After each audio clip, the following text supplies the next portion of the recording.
Good day all of you. Welcome to our session. Welcome to our channel Intelligible Tutorials.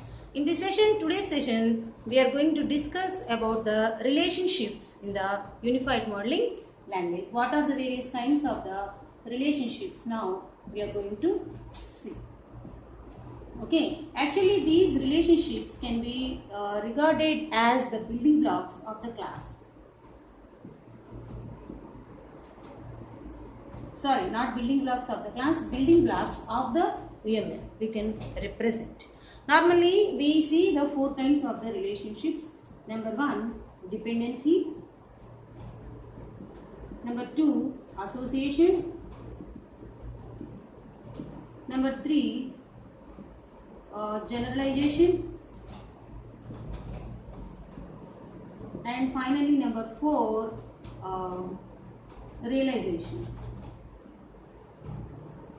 These are the four kinds of the relationships we are going to talk about, and we will understand in an easy manner. We will see each and every relationship, how it works in an easy manner.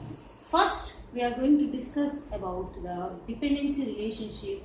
What are the various important things in the dependency relationship? Dependency. What is the meaning of the dependency? Dependency can be represented as a dashed line with the arrow mark. It is a semantic relationship, not structural relationship.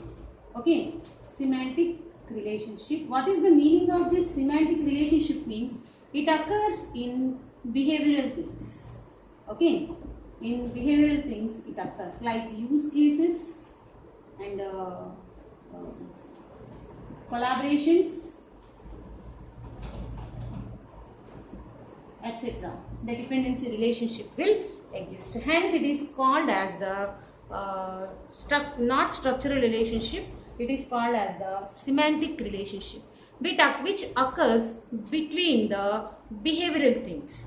Hence, this is called as the semantic relationship. Now, what is the main motivation of this dependency relationship? Now, we are going to see. This is the dependency relationship. A is dependent upon B. Okay, so the change in B is directly affects the A. Okay, so that is the relationship. Because all the children are depends upon their parents. If anything happens to their parents, that directly reflected to the children also. Such a kind of the relationships we exhibit the dependency kind of the relationships. Dependency can also represented in behavioral things. Sometimes it can be represented on the very rare cases in the structural things also. But most probably the semantic relationship can be represented between the two behavioral things only. The change in one will affect to the other thing. That means A is dependent on B means if at all any change occurs in B, that will be directly affect to the A. Like that, you can represent the dependency relationship, and it's a dashed line ended with the arrow mark. Okay, so this is the dependency. And next relationship we are going to discuss is nothing but association. Association is a big kind of the relationship again. So this introduction only I will give. In the coming videos I will describe the what are the various contents relevant to the association, whereas types are also there for the association that we will talk in the coming classes. Association is again treated as a structural relationship. It occurs between two structural things. It is used to communicate between two structural things, that is nothing but the classes to class A, class B. Association is again of two types. Uni association this is, and it is called as bi association. This is called as uni association, and it is called as bi association. So bi means both directions, uni means only one single direction, that is from left to right. Bi means both left to right and as well as right to left. So this is nothing but the structural relationship, and it occurs between two structural things. Okay, any two structural things